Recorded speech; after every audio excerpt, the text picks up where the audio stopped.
Asianet News proud to be an Indian. Knowledge Partner, South India's most loved educational platform, Xylem Learning.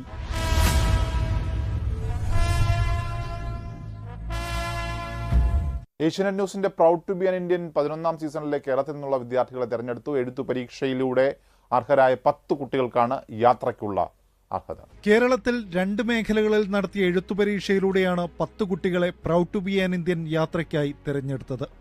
Believers church residential school പത്തനംതിട്ടയിലെ John George Philip, Chavara Darshan CMI school എറണാകുളത്തെ Neha Shaluf, Girideepam public school കോട്ടയത്തെ Jonathan K Joy, government girls HSS കായംകുളത്തെ Gauri Shankari, Gokulam school തിരുവനന്തപുരത്തെ Farha Fasna Rahman, Chakkalakkal HSS മടവൂരിലെ Rida KV, Vijayagiri public school തൃശൂരിലെ Aditya KB, little flower school ചെലവൂരിലെ Srihari Girish Nair, GVHSS മലപ്പുറത്തെ Layan Anwar, Kozhikode Koothali vocational higher secondary സ്കൂളിലെ അർഷിൻ PB എന്നിവരെയാണ് ഈ സീസണിലെ യാത്രയ്ക്ക് തെരഞ്ഞെടുത്തത്.